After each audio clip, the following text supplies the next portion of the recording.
რა არის შანხაის თანამშრომლობის ორგანიზაცია? მისი მისია არც ისე გამოკვეთილია. ის თავდაპირველად შანხაის ხუთეულის სახელით ჩამოყალიბდა 1996 წელს, მას შემდეგ რაც საბჭოთა კავშირის დაშლამ ჩინეთს ერთდროულად 4 ახალი მეზობელი შესწინა: ყაზახეთი, ყირგიზეთი, ტაჯიკეთი და რუსეთი. შანხაის ხუთეული თავდაპირველად კონცენტრირებული იყო პოსტსაბჭოთა საზღვრების დემილიტარიზაციაზე და ფაქტობრივად ჩინეთის ხელმძღვანელობით მოქმედებდა.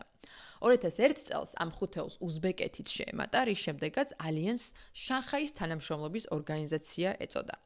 2002 წელს ორგანიზაციამ შექმნა ანტიტერორისტული ერთეული, რომელსაც ეწოდა რეგიონული ანტიტერორისტული სტრუქტურა, რომლის მიზანიც ტერორიზმთან, სეპარატიზმთან და ექსტრემიზმთან ბრძოლა გახდა. აღსანიშნავია, რომ ეს დანაყოფი შეიქმნა 2001 წლის 11 სექტემბრის ტერაქტისა და ავღანეთის ომის შემდეგ სამომავლო ტერაქტებთან ბრძოლისათვის.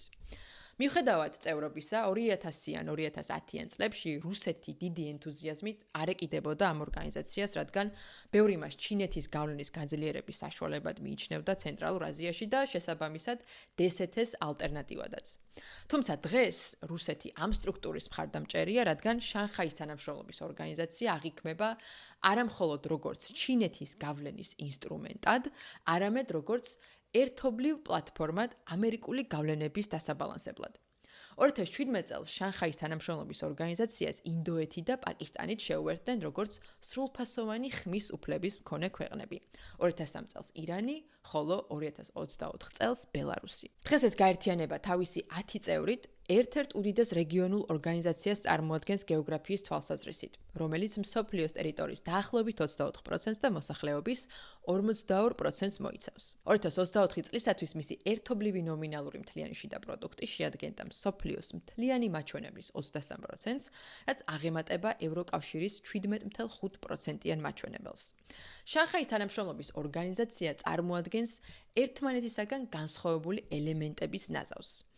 ისევ ფუნქციონირებს მისი ანტიტერორისტული სტრუქტურა, თუმცა მცირე ძალისხმევით, არსებობს ასევე მისი საბანკო კონსორციუმიც, რომელიც ეკონომიკურ კავშირებს უწყობს ხელს. ასევე შეიქმნა სტუდენტური გასვლითი პროგრამა, რომელშიც 54 უნივერსიტეტია გაერთიანებული წევრი ქვეყნებიდან.